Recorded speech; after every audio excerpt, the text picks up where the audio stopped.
Oke, langsung saja kita masuk ke pembahasannya.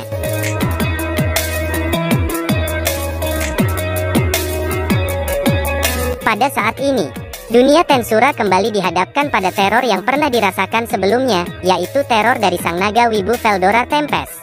Dan Gereja Suci Barat telah resmi mengungkapkan akan fakta kebangkitan Veldora setelah pihak guild memberikan surat dari para Demon Lord. Di mana sekarang, para Demon Lord telah membentuk sebuah organisasi bernama Octagram dengan ke-8 Demon Lord sebagai anggota di dalam organisasi tersebut. Sehingga hal itu akan mengakibatkan kekacauan di seluruh dunia Tensura. Yang mana para raja dari semua negara dihadapkan pada perubahan besar yang akan membuat kondisi dunia Tensura menjadi sangat buruk. Sedangkan di pihak Gereja Suci Barat sendiri, mereka mengalami kekacauan dan kerusuhan yang belum ada di dalam ingatan mereka sebelumnya. Lantas beberapa hari pun telah berlalu, selepas pertarungan antara Hinata Sakaguchi dengan Rimuru. Di saat yang sama, kontak antara Uskup Agung Reihim dengan pihak Gereja Suci Barat telah terputus. Ketika mendengar hal itu, Sakaguchi Hinata langsung memutuskan untuk bergegas mengumpulkan seluruh pasukannya, dengan tujuan ingin segera menyerang negara Tempest.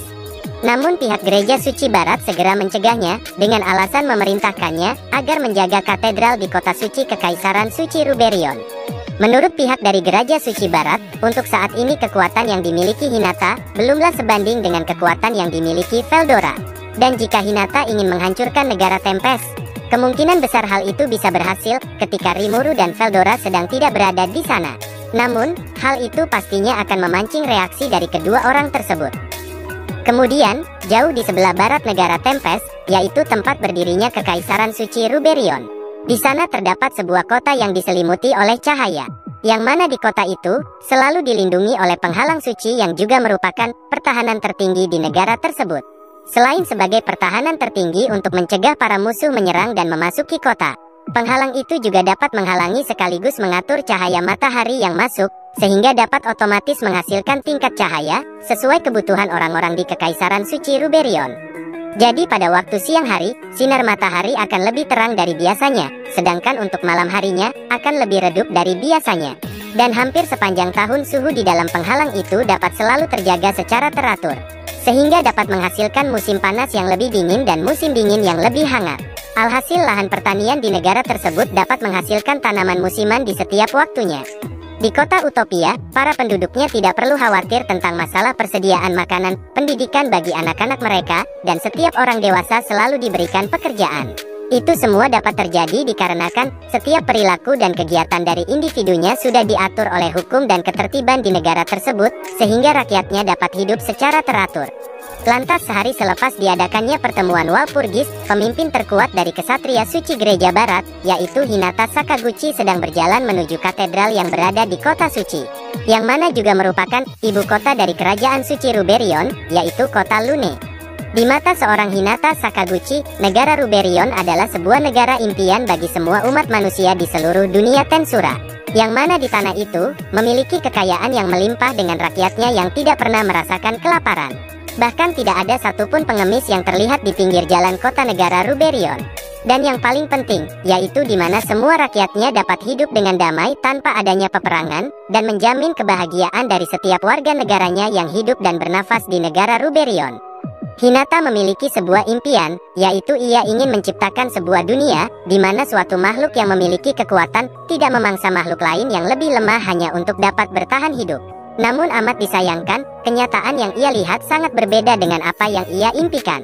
Karena keadaan di tempat yang saat ini ia tinggali, yaitu Kekaisaran Suci Ruberion, sangat berbanding terbalik dengan keadaan di Kerajaan Englesia. Yang mana sistem politik dan prinsip kehidupan dari kedua negara itu juga sangat berbeda satu sama lain. Di mana Kekaisaran Suci Ruberion dengan keharmonisannya, sedangkan Kerajaan Englesia dengan kebebasannya. Ketika Hinata masih berada di Kerajaan Englesia, ia dapat melihat kebebasan dari setiap warga negaranya, yang mana setiap individunya dapat memilih cara hidup sesuai dengan kemauan mereka masing-masing. Sedangkan di Kekaisaran Suci Ruberion, meskipun rakyatnya terlihat bahagia dan untuk sandang pangan papan mereka juga sangat tercukupi, namun tidak ada kebebasan dari setiap individunya memilih cara hidup mereka masing-masing. Dengan kata lain, semua kegiatan ataupun aktivitas dari setiap individu di Ruberion sudah diatur oleh negara. Bahkan hanya untuk tersenyum saja, mereka juga sudah diatur. Lantas untuk sistem politik Kekaisaran Suci Ruberion sendiri, sangat mirip dengan sistem yang dipakai di negara Korea Utara, yaitu berpaham komunisme, dengan kepala negaranya yang mereka anggap sebagai Tuhan. Dan dengan menggunakan sistem politik tersebut, mereka dapat membangun kesetaraan untuk setiap warga negaranya.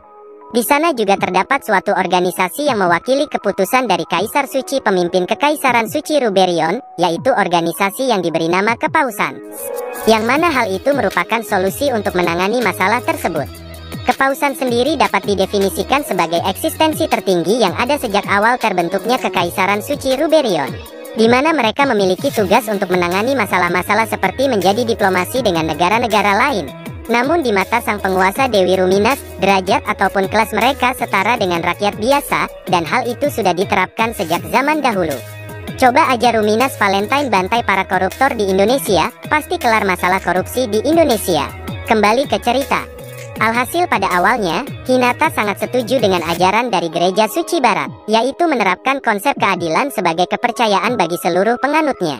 Lantas dirinya pun memutuskan untuk bergabung dengan Gereja Suci Barat, dan dikenal sebagai orang yang paling bersemangat untuk mengajarkan ajaran agama dari Gereja Suci Barat. Pada saat itu, satu-satunya hal yang dapat Hinata percayai di dunia Tensura adalah kekuatannya sendiri. Maka dari itu, Hinata terus-menerus mencari kekuatan untuk dirinya sendiri. Di mana setelah dirinya memutuskan untuk bergabung dengan Gereja Suci Barat, Hinata hanya memerlukan waktu 1 tahun untuk dapat menjadi seorang paladin. Lalu kurang dari 2 tahun, ia sudah menjadi pemimpin pasukan Gereja Suci Barat. Dan Hinata juga sering dipuji karena dengan kedua tangannya sendiri, ia telah membuat kelompok tentara salib terkuat dalam sejarah terbentuknya Kekaisaran Suci Ruberion.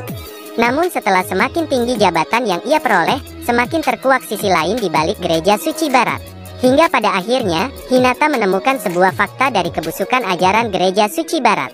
Yang mana Kaisar Suci Ruberion, yaitu bernama Louis adalah seorang vampir. Dan yang lebih parahnya lagi, Louis bekerja sama dengan saudara kembarnya, yaitu Roy Valentine yang menjadi Demon Lord pengganti, untuk bisa mengajak orang-orang menganut ajaran Ruminas. Jadi Roy ditugaskan untuk menakuti orang-orang, sedangkan Louis ditugaskan untuk menyelamatkan mereka dan mengajaknya agar menganut ajaran dari Gereja Suci Barat. Mengetahui hal itu, membuat Hinata sangat marah dan memutuskan untuk membunuh kedua orang tersebut. Meskipun Hinata dapat membunuh Louis dan Roy Valentine, pertarungan sengit itu mengakibatkan Hinata sampai terluka parah, sehingga membuatnya terkapar di tanah sembari menunggu ajal menjemputnya. Meski begitu, Hinata tidak malu dan juga tidak pernah menyesali akan keputusannya itu. Karena Hinata menganggap telah mengurangi salah satu kejahatan yang ada di dunia Tensura.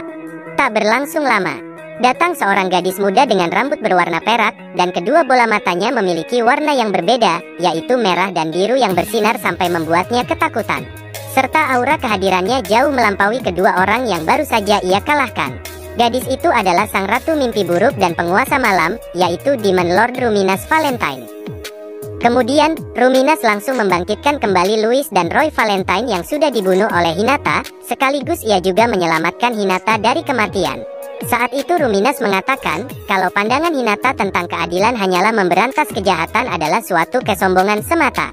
Ruminas juga memberikan waktu 1 minggu kepada Hinata, agar dirinya dapat mengasah kembali kemampuannya. Setelah itu, barulah Ruminas mau meladeni Hinata untuk bertarung dengannya 1 lawan 1. Waktu 1 minggu pun telah berlalu, dan seperti yang Ruminas harapkan, Hinata mampu merebut kekuatan dari orang-orang kepercayaannya, sehingga membuat Hinata memiliki kekuatan layaknya seorang manusia super. Namun amat sangat disayangkan, ketika Hinata melawan penguasa malam Demon Lord Ruminas Valentine sudah tiba. Dengan sangat mudah Ruminas dapat mengalahkan Hinata Sakaguchi.